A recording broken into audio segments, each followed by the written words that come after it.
नमस्कार, मैं हूँ संजय शर्मा। आप देख रहे हैं 4 पीएम मध्य प्रदेश। राजीव नारायण शर्मा ने कमाल कर दिया, ऐसी-ऐसी भविष्यवाणी करी है कि आप दिल थाम के सुनते रह जाएँगे।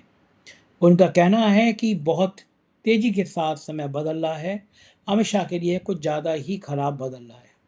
चलते हैं राजीव जी के पास और बहुत सारी भविष्यवाणियाँ जानते हैं। 4 पीएम न्यूज़ नेटवर्क में बहुत-बहुत स्वागत है राजीव नारायण जी आपका। आप ऑस्ट्रेलिया की सरजमी पर हैं और मुझसे बातचीत कर रहे हैं। बहुत-बहुत अभिनंदन आपका। संजय जी, पहली बात तो मैं आपको बधाई देना चाहता हूँ, आपके 87 लाख सब्सक्राइबर हो गए, बहुत-बहुत बधाई हो। आपकी सारी टीम को बहुत-बहुत बधाई हो और ऐसे ही आप दिन दूनी रात चौगुनी तरक्की करते रहें। ऐसी मेरी शुभकामनाएं और हनुमान जी का आशीर्वाद आपके ऊपर बना रहे। आप बम्बई पहुंच गए बहुत हैं? बढ़िया। जी, जी, राजीव जी, मैं बम्बई आ गया और ओहो। बहुत बढ़िया कहानी बताऊँगा मैं अभी बातचीत शुरू करने से पहले कि हुआ ये था कि मैं परसों चला था करीब 10 बजे घर से निकला था सिडनी से दिल्ली की फ़्लाइट में।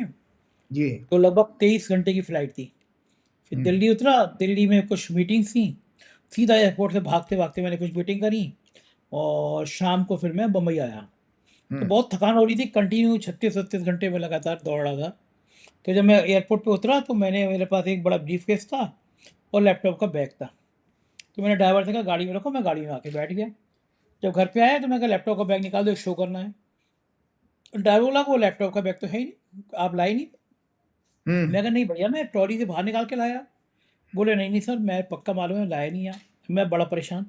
उसमें राजीव जी मेरा लैपटॉप, मेरे कैमरे, 2 मेरे मोबाइल, पासपोर्ट सब अरे, था। मैंने बाप रे! 5-6 लाख रुपए की टिकी। हम अब मैं इतना थका हुआ था, फिर मैं रात में दोबारा गया एयरपोर्ट पे। फिर मेरे कुछ पुलिस अफ़सर थे, मैंने उनसे मदद माँगी। उन बेचारों ने यहाँ की सियारा जो पुलिस स्टेशन है यहाँ का एयरपोर्ट का, बहुत अच्छा वो नाइट कार्ले कार्ले करके थे नाइट अफ़सर। वो बेचारे आए मेरे संग और वो इसमें लोकेशन लगी हुई थी, तो हम लोग बार-बार कर रहे थे, तो वो अडानी के कार्गो में दिखाई दे रहा था। लेकिन वो इतना बड़ा कार्गो था, रात के 4 बजे तक ढूँढते रहे, नहीं मिला। हम बड़े परेशान हो गए कि तो गया। फिर हमने सुबह सीसीटीवी के लिए कहा कि भई चेक करा दीजिए किस आदमी ने उठाया। तब तक मेरे बेटे के पास फ़ोन गया एक और हम्म। बोले आपका लैपटॉप का बैग यहाँ रह गया था। तो बेटे का नहीं, मेरा नहीं, पापा का रह गया था। तो बोले कि भाई मैं जो हूँ कल रात से परेशान हूँ। मेरा नाम हम्म। रमेश है और मैं अडानी कार्गो में काम करता हूँ। आपकी गाड़ी जब गई तो उसमें ट्रॉली में बैग रखा था, मैं उठा के भागा भी आपके पीछे, लेकिन आप निकल गए। और बोले तब से रात से मैं परेशान था। मैंने सोचा हम्म। पुलिस में जाके दे दूँ, लेकिन 15 अगस्त का मामला सिक्योरिटी का था। तो मैंने देखा बड़ा कीमती सामान था। वो बोले कोई नंबर नहीं था। तो आपके पासपोर्ट को मैंने वो टिकट जो था कतर एयरवेज़ को भेजा कि स्कैन करके नंबर दे दीजिए। उन कतर एयरवेज़ ने नंबर दिया बेटे का, बेटे ने संपर्क किया। फिर आज मैं उसको बैग लेने गया। कह रहा भाई साहब कल रात को नींद नहीं आई, इतना महँगा सामान था मेरा और मैं परेशान था कि मैं आप तक ये चीज़ें पहुँचा कैसे दूँ। मैं राजीव जी इतना हैरान हो गया और मैं फ़ोटो भी लगा रहा हूँ इन साहब का। ये जो हैं सज्जन, आप सोचो एक बैग एयरपोर्ट पे रात को 9-10 बजे मिला। वो आदमी लगातार संपर्क करने की कोशिश में था। इतने महँगे सामान 5-6 लाख, उड़ीसा के थे वो। मैसूर के, अच्छा। सॉरी मैसूर के हैं ये और ये अडानी कार्गो में काम करते हैं। हम्म। तो मैं इनको ट्वीट भी किया कि भैया इनको एक बेहतरीन अवार्ड देना चाहिए अडानी को कि इतना ईमानदार आजकल के दौर में कौन होता है कि रात भर वो बैग रखा रहा, सुबह उसने कतर एयरवेज़ से डिटेल माँगी और तब दिया। तो दुनिया में अच्छे लोगों की कमी नहीं है। अच्छे लोग बिल्कुल है, बिल्कुल बिल्कुल अच्छे लोग हैं। मुझे लगा कि तो आप तो ऑस्ट्रेलिया में आपकी रंगत बढ़िया हो रही है, तो आज की चर्चा शुरू करते हैं।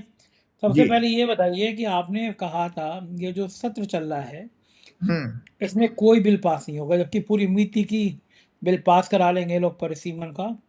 एक बात बड़ी मार के की कही थी आपने कि इस सत्र में छोटे साहब और बड़े साहब को बहुत डर लगेगा, भागेंगे ये लोग, मोदी और शाह दोनों के लिए। तब तक ऐसी स्थिति बनी भी नहीं थी, ऐसे हालात थे भी नहीं। मैं सिडनी में था तो आप हिमांशु के संग शो किया था आपने, तब जर्नी कर रहा था। हाँ जी, हाँ जी, हाँ जी, हाँ जी। तो मुझे ये बताइए कि ये जो बड़े साहब और छोटे साहब को डर लगेगा, ये डर जाएँगे, ये कैलकुलेशन किस आधार पे की थी आपने? कौन-सा ग्रह देखा था आपने? कौन-सी राशि देखी थी आपने? आपको कैसे पता था ये लोग डर जाएँगे? हाँ, तो संजय जी, सबसे पहले देशवासियों को बताना चाहता हूँ मैं कि आपने ये कहा ना कि और उससे पहले जो आपके हमने हिमांशु के साथ जो लास्ट प्रोग्राम आपकी जब आप ऑस्ट्रेलिया में थे, जब किए थे, तो बहुत सारे यूट्यूबर्स को मैं सुन रहा था कि जिस तरह से टीएमसी को तोड़ा गया, जिस तरह से शिवसेना को, उद्धव ठाकरे वाली को फिर से तोड़ा गया, जो अरेंजमेंट किए गए थे एमपीज के, वो सारा डिलिमिटेशन बिल के लिए, तो सब लोगों को, मैं बड़े से बड़े आपके यूट्यूबर के जर्नलिस्ट को मैंने देखा, सुना भी, कि उन्होंने कहा भैया अब तो ये चुनाव नामात्र के रह जाएंगे और ये मोदी जी अब कभी हटेंगे नहीं, क्योंकि डिलिमिटेशन बिल लेके आ जाएंगे तो उनकी अपनी हमेशा सरकार बनी रहेगी। तो एज एन एस्ट्रोलॉजर मेरे को एक मेरा ड्यूटी था, तो मैंने आपके 19 जुलाई के प्रोग्राम में ये डिस्कस किया था उसके साथ। तो दर्शकों को मैं दोबारा वो दिखाना चाहता हूँ कि जब हम संविधान हमारा बनता है ना संजय जी, तो ये हॉरोस्कोप देखी जाती है। भारत की 2 कुंडलियां हैं। एक, भारत को स्वतंत्रता मिली थी 15 अगस्त 1947 को, और दूसरी जब भारत इंडियन रिपब्लिक बना, मतलब रिपब्लिक का अर्थ यह है कि जब जिस दिन से हमारा कॉन्स्टिट्यूशन लागू हुआ, वो 26 जनवरी 1950। मीन लगन की कुंडली थी, लग्न में राहु, मार्स और केतु 7वें घर में, चंद्रमा मेष राशि का दूसरे घर में था, शनि उसमें 6वें भाव में, और बुध जो है वक्री होकर के 10वें भाव में, और 11वें भाव में जहां से नए कानून वगैरह जो देखे जाते हैं, 6 हाउस लिटिगेशन का होता है। दर्शकों को मैं बता देता हूँ, 6वें घर से सारे आपके लीगल मैटर्स देखे जाते हैं, लेकिन अगर कोई नया कानून पास होगा तो वो 11th हाउस से देखा जाता है, और 9th हाउस हमारा कॉन्स्टिट्यूशन का होता है एज पर मंडेन एस्ट्रोलॉजी। और वीनस जो है न्यू लॉज और जुडिशरीज को भी सिग्निफाई करता है। तो उसमें 11वें भाव में वीनस है, जुपिटर भी है, सूर्य भी है। तो इस कुंडली को जब मैं देख रहा था तो फिर मेरे दिमाग में आया कि 20 जुलाई से जो सदन शुरू हो रहा है, मानसून सत्र जब शुरू हुआ था संजय जी, ये जो है हॉरोस्कोप थी मानसून सत्र की, ये दर्शक देख लें, इसका राइटअप है, और ये 19 जुलाई की डेट है, पूरी की पूरी देखिएगा।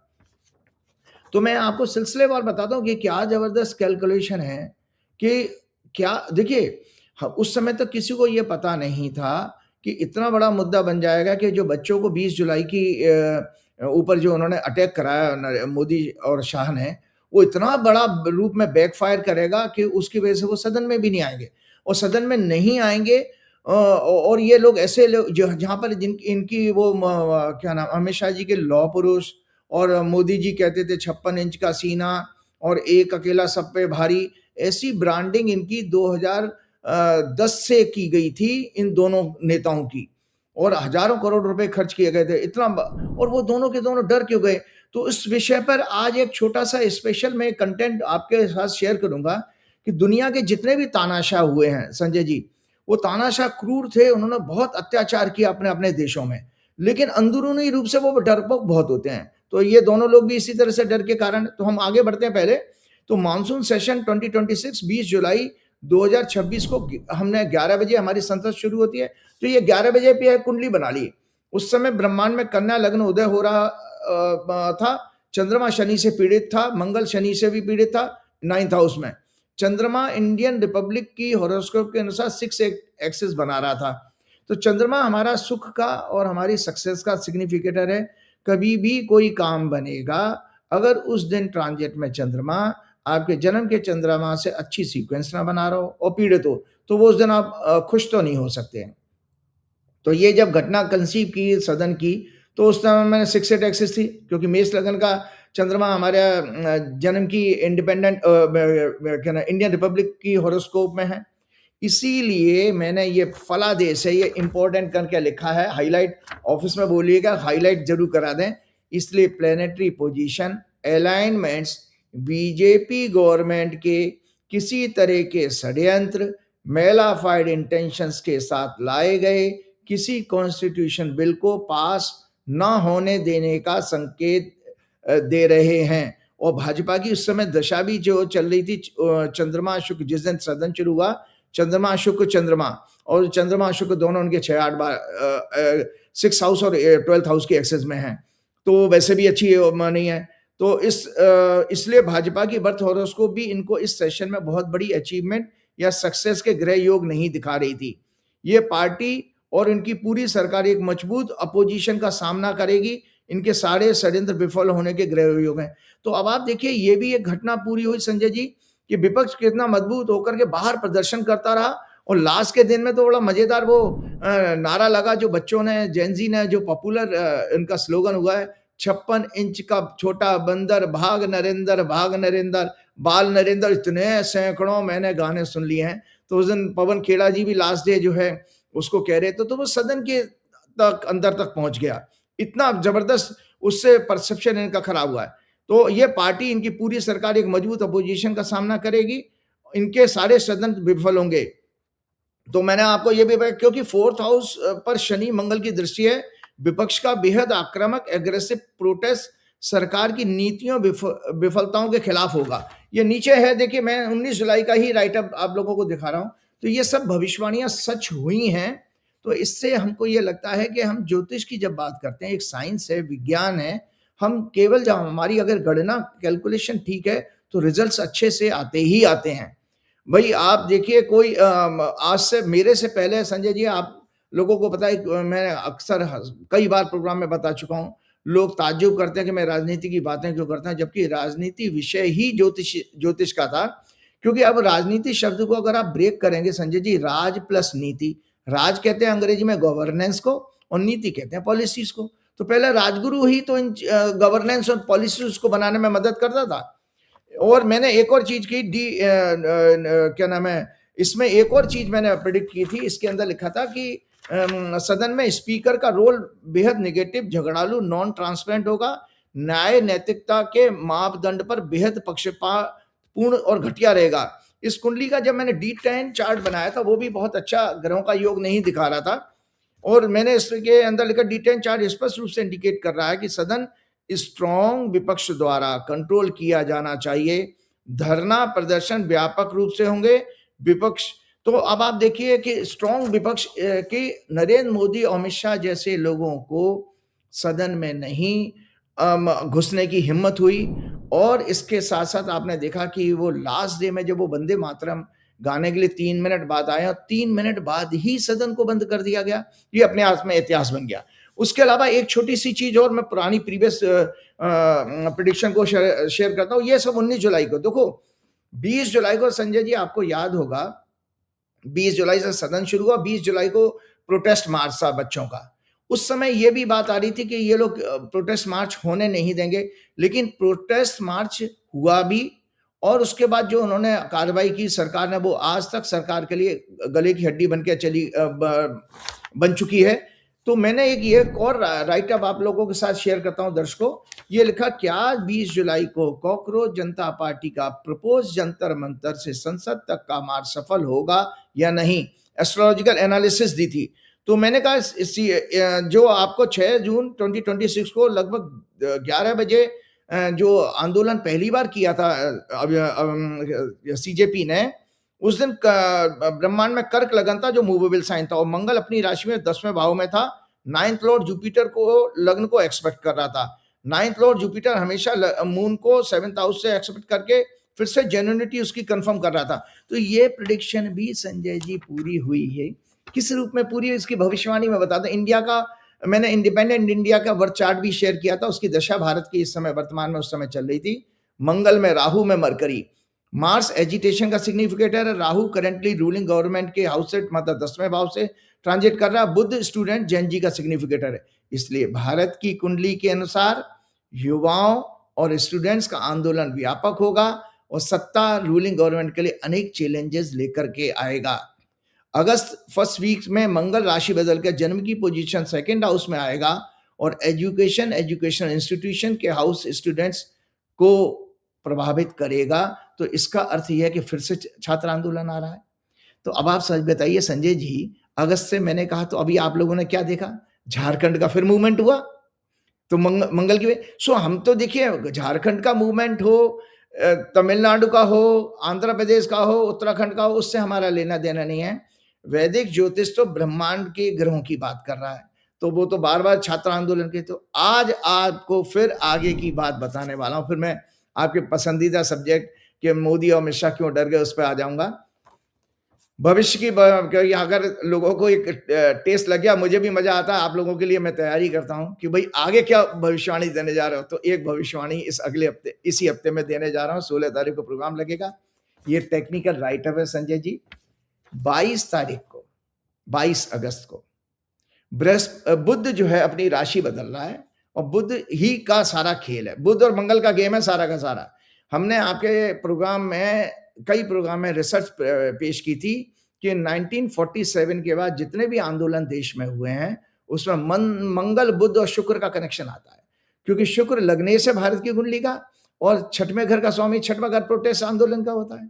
और बुध जो है काल पुरुष की कुंडली का छठवें घर का लॉर्ड है। मेष लगन की कुंडली होती है तो मेष लगन से गिनेंगे तो कन्या राशि छठवें भाव में आती है। और बुध युवाओं का कारक भी है। और संजय जी, आपको पता है 30 साल के बाद उम्र अगर आपकी हो जाए, शादी हो जाए, तो फिर प्रोटेस्ट करने की क्षमता खत्म हो जाती है। तो याद रखिए कि दुनिया भर में अगर कोई सत्ता को उखाड़ने की ताकत रखता है तो युवा रखता है।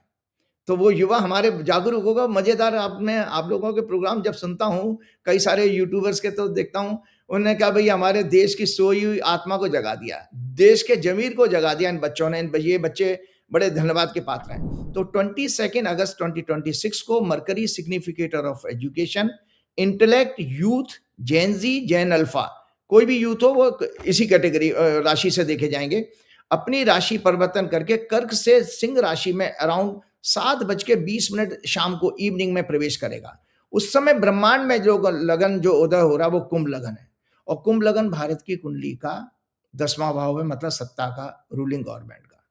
तो संजय जी 22 तारीख से फिर से वो जो अभिजीत दीप्ति ने कोई ट्वीट किया था कि जंतर मंतर पार्ट 2, तो आज आपको बता रहा हूं कि बुध का राशि बदलना प्लस एक सूर्य की संक्रांति का और मैं डिस्कस करूंगा कि सूर्य की संक्रांति हमारे 17 तारीख को, ये लियो संक्रांति का ये कुंडली है, ये भी कुंडली बहुत अच्छी नहीं है।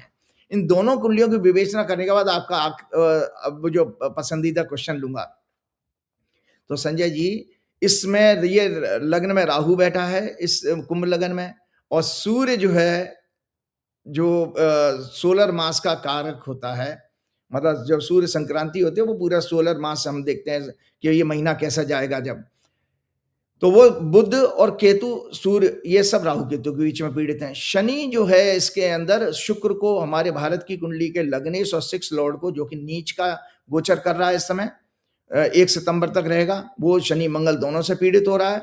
और चंद्रमा भी 22 अगस्त को जब बुध राशि बदलेगा उस दिन पीड़ित होगा शनि और मंगल दोनों से।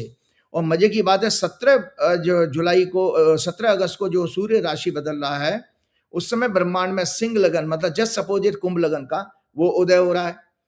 तो सिंह लगन जो है, सिंह राशि जो है हमारे भारत की कुंडली, जो इंडिया के चार्ट को आप दिखाई गई है, भारत की हॉरोस्कोप है। इस हॉरोस्कोप में चौथा घर है विपक्ष का और जनता का। जनता का बड़ा व्यापक प्रोटेस्ट फिर हम लोगों को देखने में आ रहा है, जिसमें किसान और बाकी जनता के दूसरे वर्ग, युवाओं के अलावा भी अब कुछ वर्ग इसमें जुड़ेंगे, क्योंकि जब हम सामूहिक प्रोटेस्ट देखते हैं तो उसमें बुध के अलावा भी दूसरे ग्रह आ रहे हैं। तो 4th house, 4th lord, both are afflicted by malefic planets. Moon 6 lord afflicted by 3rd lord, 10th lord. ये कुंभ लगन की कुंडली का 6वां घर का लॉर्ड है। मार्स और शनि से नक्षत्र, मूल नक्षत्र में ये जब बुध राशि बदलेगा, मूल नक्षत्र है ब्रह्मांड में। इंडिया की हॉरोस्कोप में lagna lord as well as 6 lord Venus are afflicted by Mars, Saturn. Virgo sign 5th house होता है, में पड़ता है भारत की कुंडली में, जो एजुकेशन यूथ को रिप्रेजेंट करता है, एफ्लेक्टेड बाय रेट्रोग्रेड सैटर्न और मार्स। सेगिटेरियस साइन भी एफ्लेक्टेड है शनि मंगल से। 9th house is afflicted by Mars. Mercury will be 4th lord in 4th house and afflicted by Rahu Ketu and aspect of retrograde Saturn. 6th lord and planet of people's happiness, emotions, perception, feelings, and 3rd house होता है media, neighboring country, is badly afflicted by Saturn मान। इसलिए ग्रह योग के कारण Gen Z, Gen Alpha protest may start again, which may again spread to whole country। ये छात्र इस बार अकेला सरकार पर ही नहीं, सरकार के इकोसिस्टम पर भी अटैक करने जा रहे हैं। मतलब जैसे कहते हैं ना, पॉलिटिकल रिफॉर्म की अब बात होगी, जिसमें चुनाव आयोग की भूमिका भी अब ये बच्चे पकड़ेंगे। और जो जुडिशरी में जो हो रहा है, जैसे भी अभी आपने देखा किसी आंध्र प्रदेश की यूनिवर्सिटी में किसी बार काउंसिल BCI के चेयरमैन ने कह दिया कि उनकी डिग्री उनको ना दी जाए, क्योंकि उन्होंने CGI को क्या नाम है, मतलब CGI को प्रोटेस्ट करके कहा कि ये CGI किसी हाथ से हम डिग्री नहीं लेंगे। तो ये वहां से दिखाई दे रहा है कि बच्चों के अंदर सुलग रही है आग, ये ट्रिगर शुरू हो चुका है ऑलरेडी। सो ये छात्र इस बार देश की ब्यूरोक्रेसी, जिसके अंदर अकाउंटेबिलिटी जीरो हो चुकी है, जिसका एटीट्यूड अंग्रेजों के समय से भी ज्यादा एरोगेंट है, साथ में देश में करप्शन के लिए मेनली रिस्पॉन्सिबल ये ब्यूरोक्रेसी है। इसी तरह जुडिशरी, इसके साथ कॉर्पोरेट इलीट्स के द्वारा कंट्रोल मेन स्ट्रीम मीडिया, जिसमें टीवी और प्रिंट है, भी इन युवाओं के एंगर का शिकार होंगे इस क्या नाम है बुध के राशि बदलने के बाद।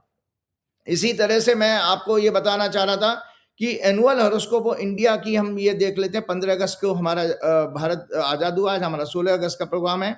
इसमें भी मुंथा जो है छठवें भाव में गई है और शनि मंगल से पीड़ित है। मुंतिस एक्सोल्टेड 6 हाउस में है।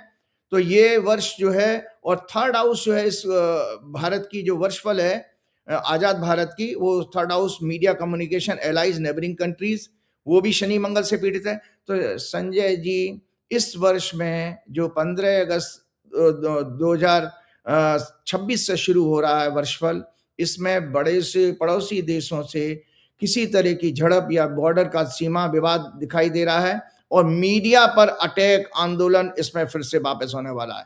तो ये मीडिया इस समय सबसे बड़ा टारगेट होने वाला है इसके लिए। अब एक चीज मैं आपको आपके प्रश्न का जवाब देता हूं जो आपने मेरे से पूछा। देश के सामने सच, नरेंद्र मोदी शाह बेहद डरपोक हैं, ये सच है क्या? 6 जून 2026 को नरेंद्र मोदी शाह के राजनीतिक जीवन के लिए सबसे बड़ी चुनौती बना युवाओं का जेन अल्फा का देशव्यापी आंदोलन, जो सोशल मीडिया के द्वारा पूरे विश्व में पहचान बना गया। देश के 100 से ज्यादा सिटीज में फैल गया। इसने हजारों करोड़ रुपए खर्च करके नरेंद्र मोदी उनके कॉर्पोरेट नेक्सस के कारण बनाई गई विश्व गुरु, महामानव, नॉन बायोलॉजिकल, एक अकेला सब पे भारी, 56 इंच का सीना, लाल आंखें दिखाने वाला, घर में घुसकर मारना, पाकिस्तान के संदर्भ में कही थी उन्होंने, वाली नकली छवि जो अपने आप को सनातन धर्म का सबसे बड़ा रक्षक भी बताती थी, उसे इन बच्चों ने पूरी तरह ध्वस्त कर दिया। जिसका सबसे बड़ा प्रत्यक्ष उदाहरण है कि 20 जुलाई से शुरू हुए मॉनसून सेशन में डर, भय और अपमान के कारण नरेंद्र मोदी शाह का पार्लियामेंट में सदन की कार्रवाई में न जाना, और 13 अगस्त 2026 को लास्ट डे में सिर्फ वंदे मातरम राष्ट्रगीत गायन में 3 मिनट रहकर सांकेतिक उपस्थिति दिखाकर ओम बिरला की मदद से सदन को अनिश्चित काल के लिए स्थगित करवा देना। इसलिए जेनजी का एक नारा जो पूरे देश ही नहीं विश्व के लोगों की जुबान पर एक एंथम की तरह बन गया है, 56 इंच का छोटा बंदर, बाल नरेंद्र, भाग नरेंद्र की गूंज संसद भवन की दीवारों में भी गूंजी। छोटी छोटी बच्चियों द्वारा दिए गए इस एकमात्र नारे ने नरेंद्र मोदी शाह की राजनीति का परसेप्शन पूरी तरह खत्म कर दिया, जीरो कर दिया। ये मोदी शाह को पवन पुत्र ऋषि हनुमान जी की वानर सेना, जो जैन अल्फा है, द्वारा उनका अपमान किए जाने का, और प्रभु श्री राम के मंदिर निर्माण से लेकर चंदा चोरी और भ्रष्ट ट्रस्ट के द्वारा दान पत्रों से चोरी, भूमि घोटाले आदि महापापों का एक छोटा सा दंड है। ये तो केवल 17 अगस्त 2026 को सिंह संक्रांति पर बनी हॉरोस्कोप, 22 अगस्त 2026 को जैन जी का सिग्निफाई करने वाला ग्रह बुध का राशि परिवर्तन, वक्री शनि, 2 सितंबर को शुक्र का राशि परिवर्तन आने वाली, और अमित शाह बीजेपी के हॉरोस्कोप में खराब प्लेनेटरी दशाएं अमित शाह ही नहीं पूरे राजनीतिक कैरियर के अंत होने का, अमित शाह के पूरे राजनीतिक कैरियर के अंत होने का ग्रह योग बना रहे हैं। सत्ता परिवर्तन भी होगा और ये सरेआम गोदी मीडिया, गोदी जर्नलिस्ट, ब्यूरोक्रेट्स, जजेज और फिल्म एक्टर्स, बुद्धिजीवियों, पाखंडी संत महात्माओं और अंधभक्तों के साथ सरेआम जनता द्वारा दंडित किए जाएंगे। इस फियरलेस जैन अल्फा ने पूरे देश की जनता को जगा दिया है। विपक्ष सिस्टम, जुडिशरी के अंदर का डर भी खत्म कर दिया है। आरएसएस, बीएचपी, बीजेपी के हिंदुत्व का पाखंडी ढोल भी फाड़ दिया है, ध्वस्त कर दिया है। टेक्नोलॉजी एरा के बच्चे जाति पात, वर्ग, धर्म, संस्कृति, भेदभाव में विश्वास नहीं रखते हैं। इन बच्चों के कारण ही इनके अंधभक्त माता पिता और रिश्तेदारों को भी बीजेपी का असली चेहरा समझ में आ गया है। इसलिए आगे भी ये विरोध जारी होगा, क्योंकि 22 अगस्त से ग्रह बदल रहा है बुध। अब इन देशवासियों को इन नारों पर भी 100% सच्चाई दिखने लगी है। जब जब मोदी शाह डरते हैं, पुलिस को आगे करते हैं। जब जब मोदी शाह डरते हैं, हिंदू मुस्लिम करते हैं। एक जो डर की बात थी, तो तानाशाह की आज मैं फिलॉसफी डिस्कस करूंगा। आज प्रोग्राम चाहूंगा मैं छोटा रखूं, क्योंकि दर्शकों की एक डिमांड ये आती रहती है, 1 घंटे का प्रोग्राम ज्यादा बड़ा हो जाता है, तो मेरी कोशिश रहेगी कि मैं अपना कंटेंट पूरा कवर करूं। तानाशाह, डिक्टेटर, अथॉरिटेरियन की फिलॉसफी, वर्किंग मेथड क्या होता है? सभी तानाशाहों की फिलॉसफी अक्सर पूर्णतावादी, परफेक्शनिस्ट और utopian ideal condition, especially social organisation और प्रपोजिंग और advocating impractical ideal social. Bharat एक हिंदू राष्ट्र बनेगा जैसे आरएसएस, वीएचपी और बीजेपी वाले कहते हैं, ये एक इम्प्रैक्टिकल इनकी सोच है। एंड पॉलिटिकल स्कीम और एजेंडा, ये समाज और मानवता को, देशवासियों को आइडियल रूप में बदलने का दावा करते हैं। स्वयं को एकमात्र उद्धारक, सुधारक, रिफॉर्मर या मुक्तिदाता के रूप में प्रेजेंट करते हैं। उस प्रोपेगेंडा का प्रचार करते हैं। ये उनके अटूट आत्मविश्वास पर आधारित तो होता है, जहां उनको, लेकिन उनको ये भ्रम हो जाता है कि वे ही देश या समाज के ऐसे नेता हैं जो देश और दुनिया को बदल सकते हैं। Narendra Modi, Donald Trump, Putin, Jinping ऐसा ही उदाहरण है। ये लोग पब्लिक अनरेस्ट और पॉलिटिकल इकोनॉमिकल इश्यूज का फायदा उठाकर खुद को एकमात्र समाधान के रूप में प्रेजेंट करते हैं। 2009 के आसपास कॉर्पोरेट वर्ल्ड ने नरेंद्र मोदी को इस रूप में ही ब्रांडिंग करना शुरू कर दिया था। X IAS officer 1970 batch Jawahar Sirkar, जो प्रसार भारती के सीईओ 2012 से 2016 तक रहे, उनके अनुसार कुछ senior bureaucrats, Nripendra Mishra, Vinod Rai ex CAG, Hardeep Puri, Jaishankar, Ajit Doval, R K Singh ex home secretary, defence secretary, Ashwini Vaishnaw ने कुछ कॉर्पोरेट लीडर्स अंबानी, अदानी और सीआईए की मदद से 2010 से लेट मनमोहन सिंह जी की यूपीए गवर्नमेंट को फर्जी प्रोपेगेंडा प्रचार के द्वारा fake corruption and 2G Colgate और अन्य स्कैंडल के जरिए बदनाम करना शुरू कर दिया था। उसका मेन स्ट्रीम मीडिया, जो कि कॉर्पोरेट के द्वारा पैसे से इन्फ्लुएंस किया गया था, ने जमकर 365 डेज 24/7 प्रचार किया, पूरे देश को भ्रमित किया। इन वरिष्ठ आईएएस लॉबी ने 2010 से ही नरेंद्र मोदी, जो कि उस समय गुजरात के सीएम थे, से संपर्क करना शुरू कर दिया था और उन्हें इन ब्यूरोक्रेट्स ने यूपीए गवर्नमेंट की पॉलिसीज की इंफॉर्मेशन को लीक करना भी शुरू कर दिया। आज भी सारे स्कैम सुप्रीम कोर्ट और हाई कोर्ट ने फर्जी केस बताकर बंद कर दिए हैं और मरणोपरांत मनमोहन सिंह जी को क्लीन चिट भी दी गई है हाल ही में।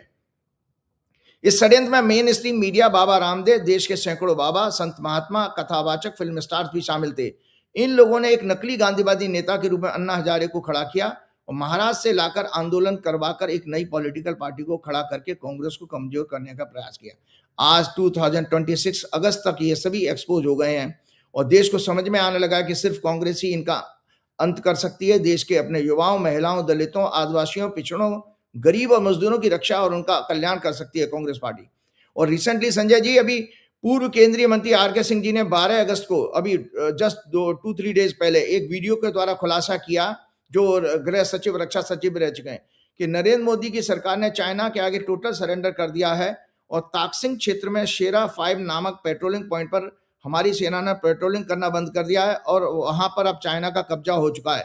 इसी स्थान पर 2023 में भारतीय सैनिक और चाइनीज सैनिकों के बीच में झड़प भी हुई थी और क्या शारीरिक झड़प हुई थी। इसके बाद भारतीय सेना की टुकड़ियां वापस आ गईं और दोबारा वहां नहीं गईं। चीनी सैनिकों ने वहां से भारतीय मार्कर्स भी हटा दिए हैं और उस पॉइंट तक इंडिया मिलिट्री को पेट्रोलिंग भी नहीं करने दे रहे हैं। पेट्रोलिंग पॉइंट छोड़ने का मतलब होता है अपना क्लेम छोड़ना। 2013 से कॉर्पोरेट द्वारा नरेंद्र मोदी को एसपीएम प्रोजेक्ट किए जाने के बाद उन्होंने यूपीए गवर्नमेंट पर महंगाई, गिरता हुआ रुपया, कमजोर इकोनॉमी, बढ़ता हुआ देश पर कर्जा, पेट्रोल, डीजल, गैस के बढ़े हुए दाम, रोजमर्रा की जरूरतें, शिक्षा व्यवस्था में करप्शन, बेरोजगारी, महिलाओं पर अत्याचार, गरीब, किसान, मजदूरों, दलितों, आदिवासियों का शोषण, देश का विकास आदि का भ्रामक प्रचार किया था नरेंद्र मोदी ने और अपने आप को इन सभी समस्याओं को सिर्फ 5 ईयर में दूर करने का इन्होंने जनता से वादा किया था। इन भ्रष्ट IAS lobby, main stream media और उनके साथ जमकर प्रचार किया गया और एकमात्र अल्टरनेटिव के रूप में प्रोजेक्ट किया गया। तो संजय जी, डर का कारण ये होता है कि आइडियोलॉजी और वर्किंग मेथड इन डिक्टेटर्स का क्या होता है, जो लोग इस तरह के अथॉरिटेरियन बन जाते हैं। इन डिक्टेटर्स की फिलॉसफी और आइडियोलॉजी राष्ट्रवाद, पैट्रियोटिज्म और साम्यवाद, कम्युनिज्म, फासिज्म और सोशलिज्म पर आधारित होती है। ये सेंट्रलाइज ऑटोक्रेटिक गवर्नमेंट, इसमें इंडिविजुअल की फ्रीडम को उच्च उद्देश्य बताकर स्ट्रॉन्ग नेशन बनाना है, विकास करने के लिए सेक्रीफाइस कर दिया जाता है। देशवासियों, समाज को क्षेत्रवाद, भाषा, हिंदू मुसलमान, अर्बन नक्सल, पिछड़ा, दलित, आदिवासियों आदि में बांट दिया जाता है ताकि ये अपनी विचारधारा से उन सभी पर कंट्रोल कर सकें।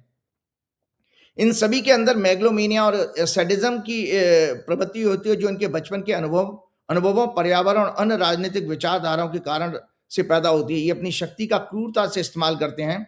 इनका वर्किंग मेथड भी संजय जी यही है, बल, धोखा और सिस्टमैटिक ऑर्गेनाइज तरीके से दमन, बल या धोखे से सत्ता हासिल करना। वेस्ट बंगाल जैसे इलेक्शन, महाराष्ट्र का हुआ, हरियाणा का हुआ, छत्तीसगढ़। आर्थिक और अन्य सामाजिक सांस्कृतिक विभाजन, धार्मिक जातिगत भेदभाव, जनता के असंतोष को खुद के रूप में मुक्तिदाता के रूप में प्रोजेक्शन, ये सब इनकी स्टाइल होती है। विरोधियों और उनसे प्रश्न पूछने वालों को आतंकित करना, ट्रोल आर्मी द्वारा उत्पीड़न, सीबीआई, ईडी, आईटी, फर्जी लीगल केसेस और नागरिक स्वतंत्रता का दमन, विचार और अभिव्यक्ति की आजादी को कुचलना, नष्ट करना, सूचना के कंट्रोल के द्वारा जन प्रचार, फॉल्स न्यूज, फॉल्स नैरेटिव का इस्तेमाल करना, एवरीवेयर 365 डे 24/7 मीडिया पर टोटल कंट्रोल, सेंसरशिप और केवल अपनी विचारधारा प्रोपेगेंडा का प्रचार, समर्थकों को सम्मानित करना और विरोधियों को सजा देना, विद्रोह आंदोलन प्रोटेस्ट को दबाने के लिए पुलिस, पैरामिलिट्री फोर्सेस और आर्मी का यूज करना, पावर को टोटली सेंट्रलाइज करना, जैसे हमारे देश में इस समय क्या नाम है, पीएमओ चला रहा है।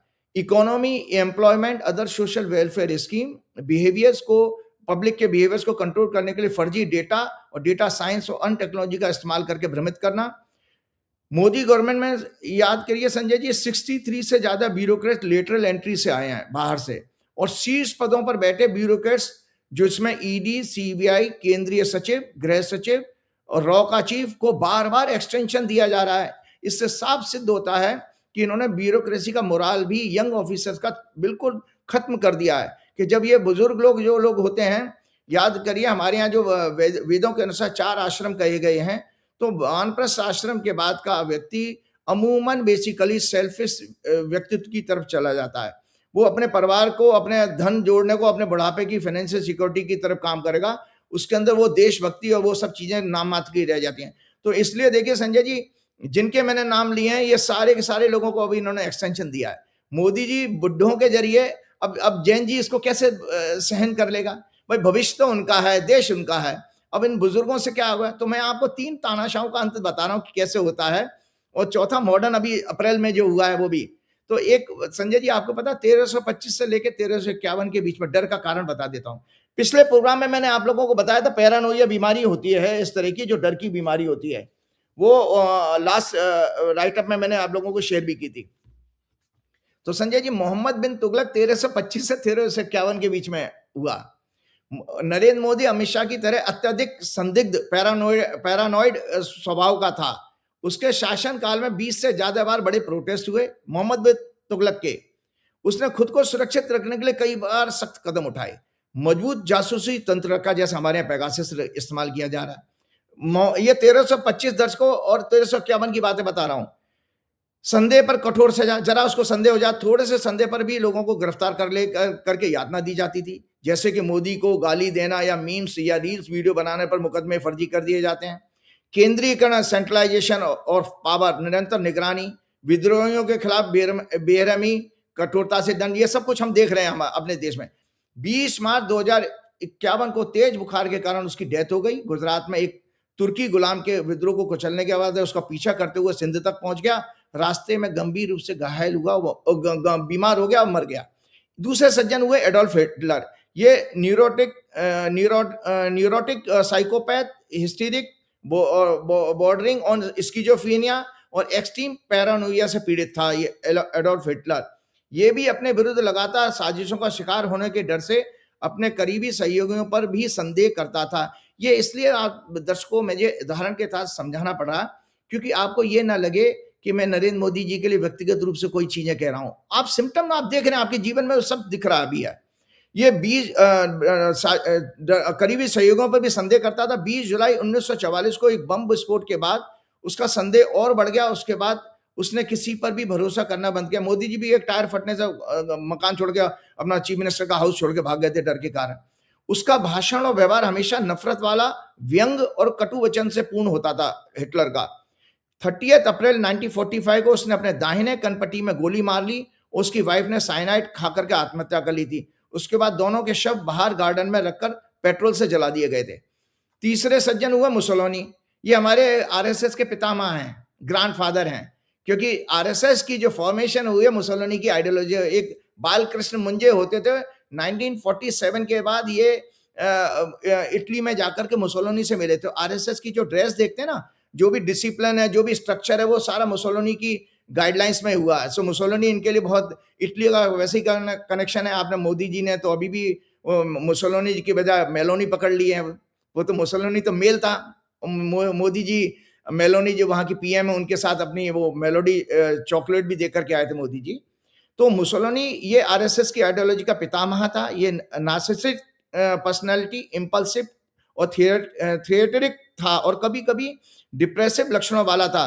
कुछ साइकोलॉजिस्ट ने उसे हाइपोमेनिक और करेक्टरोपैथी वाला बताया। ये ज्यादातर सत्ता के नशे में ये क्या करता था, इससे मोदी जी की काफी सिमिलरिटी नजर आती हैं। ये ज्यादातर सत्ता के नशे, अहंकार और अपॉर्चुनिस्ट बिहेवियर ठीक नरेंद्र मोदी शाह की तरह वाला था। 28 अप्रैल 1945 को नॉर्थ इटली को उसका देश छोड़ करके स्विट्जरलैंड भाग रहा था। उस समय इटालियन पार्शियन द्वारा गोली मारकर उसकी हत्या कर दी गई। उसके बाद उसके साथ उसकी प्रेमिका भी थी। नेक्स्ट डे उन दोनों की बॉडीज को मिलान में पेड़ पर उल्टा लटका दिया गया, जहां आम जनता ने जूते मार मार कर और नाना प्रकार से अपमान किया। एक लेडी ने तो जिसके 4 बच्चे या 4 या 5 बच्चे मारे, उसने 4-5 गोली डेड बॉडी में मारी है, और जनता ने अपना क्रोध प्रकट किया। इसी तरह से आपको ये बता रहा हूं कि मुसोलिनी और नरेंद्र मोदी जी के व्यक्तित्व में सिमिलरिटीज क्या हैं। Personality analysis of Benito Mussolini, जो 1883 में इसका बर्थ हुआ था, 1883 में, 1945। नार्सिसिज्म, सेल्फ ऑब्सेशन, बचपन से ही मैं दुनिया को चौंका दूंगा, एस्टोनिश कर दूंगा। He consider himself an extraordinary, हमारे मोदी जी की तरह indispensable leader. He was highly exhibitionistic, प्रदर्शन प्रिय था, presenting himself in multiple roles such as athlete, कभी कभी pilot, farmer, violinist etcetera. Modi ji भी कुछ इसी तरह के, जो कभी तमिल, कभी सिख, कभी बंगाली, कभी मेलोनी के प्रेमी, एक 26 साल के यूथ की तरह चॉकलेट देते हुए, और कभी ड्रम बजाते हुए, कभी त्रिशूल और डमरू बजाते हुए शिव जी की तरह, कभी केदारनाथ की गुफा में बैठकर सिद्ध योगी की तरह। मोदी जी भी ऐसे ड्रामेबाजी करते रहते, क्योंकि ये भी ड्रामेबाज था मुसोलिनी। अपॉर्चुनिज्म, सिद्धांतों से ज्यादा सत्ता और व्यक्तिगत फायदे को महत्व देता था। ये समाजवादी से फांसीवादी बन गया। इतिहासकारों के अनुसार वह एक अभिनेता, ढोंगी, प्रदर्शनी करने वाला था, जो सिचुएशन देखकर अपनी भूमिका बदलता रहता था। बचपन से ही आक्रामक और हिंसा में विश्वास रखने वाला था। राजनीति में हिंसा को जायज और आवश्यक मानता था। इम्पल्सिव था, जल्दी क्रोधित हो जाता था। लंबे समय की स्ट्रेटेजी के बजाय तत्काल प्रभाव और प्रदर्शन पर ज्यादा ध्यान देता था। और एक्सट्रीमली ड्रामेटिक, छाती फुलाना, आंखें मटकाना। हमारे मोदी जी भी उनकी आप कई सारी भाव भंगिमा देखेंगे संसद में, कभी वो राहुल गांधी का मजाक उड़ाते हुए। छाती फुलाना, आंखें मटकाना, जोरदार हाव भाव, भीड़ देख करके तरह तरह की भाषाएं और एक्टिंग करके उन्हें प्रभावित करना। थ्रस्टिंग एंड चिन फॉरवर्ड, ठुड्डी आगे निकालकर एक्टिंग करना। अकेलापन और distrust, he had very few and real friends, ज्यादातर लोगों को सत्ता के साधन के रूप में देखता था। करीबी सहयोगियों को भी लंबे समय तक एक पद पर नहीं रखता था ये, जैसे हमारे मोदी जी भी। इसीलिए मोदी जी नए लोगों को नहीं रखते हैं और पुराने लोगों पर ही ज्यादा भरोसा करते हैं। हाइपोमेनिया, हल्की लेकिन लगातार उत्तेजना की स्थिति में रहता था, जिससे उत्साह और अवसाद, डिप्रेशन भी इसको आ जाता था बार बार। पूरी तरह पागल नहीं था, बल्कि एक इंटेलिजेंट, कैलकुलेटिंग एंड अपॉर्चुनिस्ट था। नरेंद्र मोदी जी के अंदर भी ये क्वालिटीज हैं। वे अत्यधिक अवसरवादी हैं। आरएसएस के समय से लेकर जितने भी लोगों के संपर्क में वो रहे हैं, उन्हें धोखा देकर, कमजोर करके, उनके कंधों पर चढ़कर सत्ता में लगातार आगे बढ़ते रहे। चाहे वो शंकर सिंह बघेला हो, केशुभाई पटेल हो, मधुभाई कुलकर्णी आरएसएस के एक प्रचारक थे, जिनके शागिर्दी में उन्होंने सारे संघ में अपनी ट्रेनिंग हुई। संजय जोशी, प्रवीण तोगड़िया, राजनाथ सिंह जी भी, अरुण जेटली भी, मुरली मनोहर जोशी, लालकृष्ण आडवाणी आदि सभी को उन्होंने किसी ना किसी रूप से अपने रास्ते से हटाया। और संजय जी, इसकी वीकनेस क्या ऐसे लोगों की होती है? गहरी वैज्ञानिक आइडियोलॉजी, स्थिरता नहीं होती, लॉन्ग टर्म विजन नहीं होता इनके अंदर, इनेबिलिटी टू टॉलरेट क्रिटिसिज्म, ये आलोचना नहीं सहन कर पाते। Excessive sexual desire toward women, इसकी मुसोलिनी की थी, मोदी जी की है कि नहीं हमें नहीं पता, लेकिन एक जो हॉरोस्कोप है 17 दिसंबर 1950, उसमें तो जरूर दिखाई देता है, क्योंकि वीनस और शुक्र साथ साथ हैं। एंड एक्सप्लॉयटेटिव एटीट्यूड था, वास्तविकता से दूर, खुद की महानता के भ्रम में जीना, over confidence and impulsiveness behind wrong decision in war. Modi ji ने भी ऑपरेशन सिंदूर के समय यही किया और अपने गलत पॉलिटिकल पुअर विजन के कारण भारत के 5 से 7 फाइटर विमान गिरवा दिए और 6 और 7 के आसपास सैनिक शहीद हुए, जो कुछ महीने पहले ही अभी राजनाथ जी ने जिसको एक्सेप्ट किया है।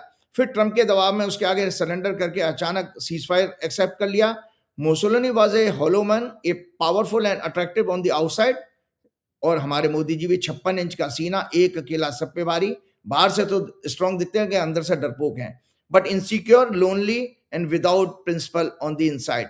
उसने अपनी छवि को इतनी सफलतापूर्वक रचा था कि लाखों इटालियन उसके जादू में बंध गए, उसके अंधभक्त बन गए, लेकिन उसी अहंकार गलत डिसीजन ने अंततः उसे इटली दोनों को बर्बाद कर दिया।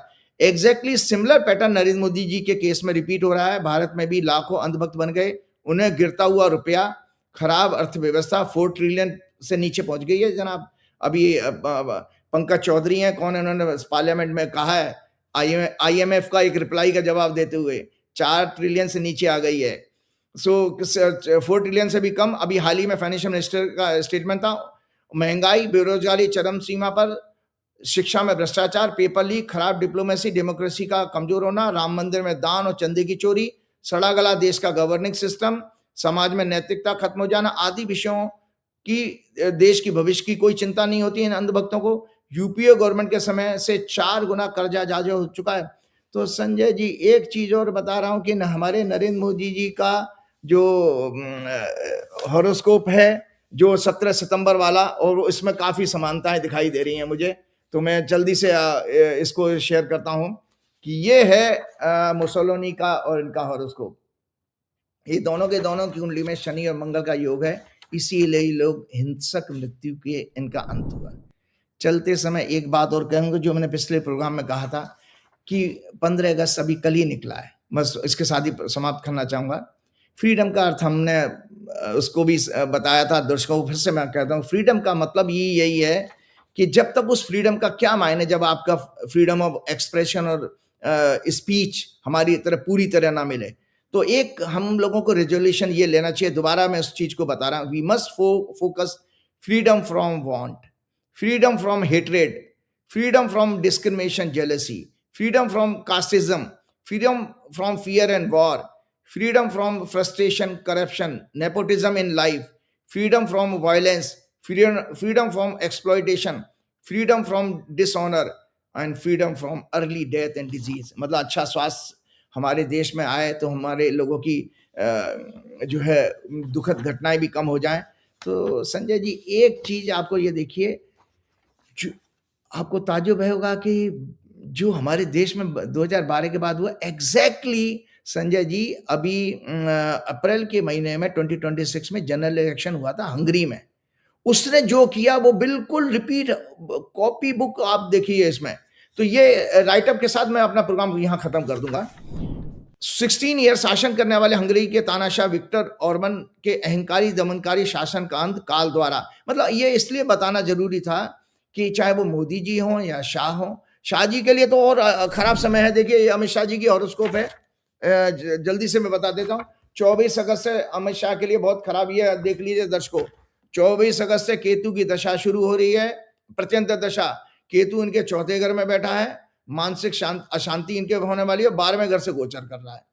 और केतु इसलिए सूर्य भी अभी केतु के साथ जुड़ जाएगा जाकर के, बुध भी वहां पहुंच जाएगा, इनका लग्नेश है 22 अगस्त को। तो अमित शाह जी के लिए हॉरोस्कोप में जुपिटर मरकरी की दशा चल रही है, केतु की प्रत्यंत दशा 24 अगस्त 2026 से शुरू हो रही है। इनके D10 चार्ट में मंगल केतु लग्न में है और शनि से पीड़ित हो रहे हैं।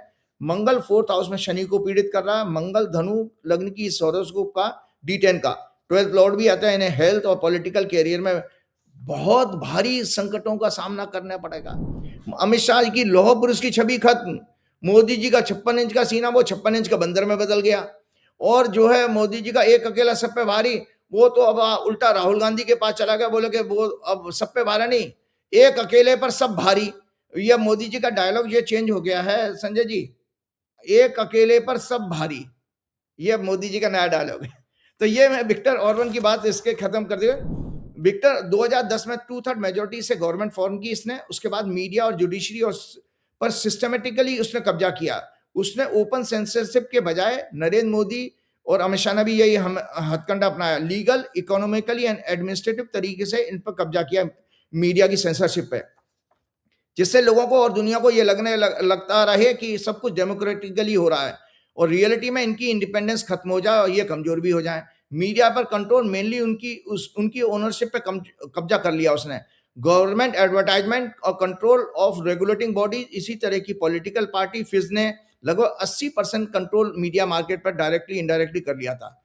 मीडिया लॉ को उसने चेंज किया, न्यू मीडिया एक्ट बनाया, जिसके जरिए मीडिया काउंसिल वाज क्रिएटेड, जिसमें ज्यादातर फिर उसकी पार्टी के पॉलिटिकल पार्टी के लोग अपॉइंट किए गए।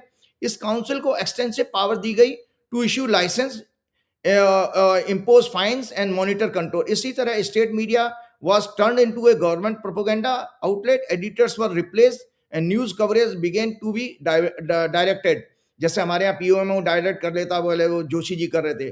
क्लोज बिजनेसमैन को इसने चीप लोन दे करके स्टेट बैंक के लोकल बैंक के द्वारा और मीडिया को खरीदवाया गया। जैसे हमारे अदानी जी ने एनडीटीवी खरीदा, TV channel and website. Many independent media outlets were forced to sell or shut down. Around 476 to 500 government media outlets were donated in a single day to the Central European Press Media Foundation, KESMA. The government declared it a matter of national strategic interest and exempted it all from competition law. Government was the largest advertiser. 80 to 90% advertising का हमारे देश की तरह से इनको fund दिया जाता रहा। तो संजय जी एक तो ये काम किया, दूसरा इसने क्या किया था, जुडिशरी पे भी कंट्रोल कर लिया था। जैसे हमारे यहाँ पार्सली हुआ। Urban influence both the constitutional court and the ordinary court. New constitution was passed and constitutional court जजेस वाज इंक्रीज फ्रॉम 11 to 34। आपके यहाँ भी 34 से 38 कर दिए गए हैं। और इसने क्या बदमाश ने किया था, nomination process was change so that उसकी पार्टी के समर्थन could make appointment. The election of the courts president was given to the parliament control by the Fidesz. हमारे यहाँ मोदी जी करना चाहते, कर नहीं पाए। सबसे बड़ी बात उसने क्या की, रिटायरमेंट एज 70 साल थी वहां पर, उसको घटा के 62 साल कर दिया। उससे क्या हुआ संजय जी, काफी जज रिटायर हो गए, एक साथ बड़ी भारी वैकेंसी हुई और उसके बाद उसने अपने लोगों को भर दिया। तो ये मेरा कहने का मतलब ये था कि जैसे उस तानाशाह का अंत हुआ और ऐसे अंत हुआ, उसी के पार्टी के एक नेता ने जो अलग पार्टी बनाई, उसने राहुल गांधी की तरह संजय जी, जैसे राहुल गांधी ने भारत जोड़ो यात्रा की, उसने घर घर डोर टू डोर प्रचार किया। तो इसका एक मैसेज ये मिलता है कि आज जो बच्चे जो हमारे आंदोलन कर रहे हैं, सभी पॉलिटिकल पार्टी इसी तरह इन बच्चों से डायरेक्ट संपर्क करके डोर टू डोर कैंपेन का समय है। जब भी डिक्टेटर आता है तो कोई आपको मीडिया सपोर्ट नहीं कर रहा। इसी तरह चेंज होगा, चेंज जरूर होगा। जो 22 अगस्त को बुध राशि बदलने जा रहा है और 17 अगस्त को जो हमारी सूर्य की संक्रांति है, संजय जी फिर से एक बड़े आंदोलन की तैयारी कीजिए और हम देशवासियों के लिए आप लोगों को फिर से बिलेटेड हैप्पी इंडिपेंडेंस डे। और साथ में अपने बच्चों के लिए मैं जो जैन जी हैं, जैन अल्फा हैं, इनके आशीर्वाद के लिए हनुमान जी से प्रार्थना करते हुए अपना प्रोग्राम समाप्त करना चाहूंगा। श्री गुरु चरण सरोज रज निज मन मुकुर सुधार, वर्ण रघुवर विमल जो दायक फल चार। बुद्धिहीन तनु जान के सुमिरो पवन, बुद्धि विद्या देव कलेश विका। जय श्री राम, जय हनुमान। ये थे राजीव नारायण जी, पूरी बातचीत आपने सुनी। राजीव जी की भविष्यवाणियां बड़ी गजब होती हैं। बहुत सारी भविष्यवाणियां ऐसी हैं जो उन्होंने पहले करी और लोग यकीन नहीं कर रहे थे ऐसा होगा, लेकिन वो हुआ। क्या आप भी राजीव जी का प्रोग्राम सुनते हैं? कमेंट करके बताइएगा जरूर। शुक्रिया, थैंक यू।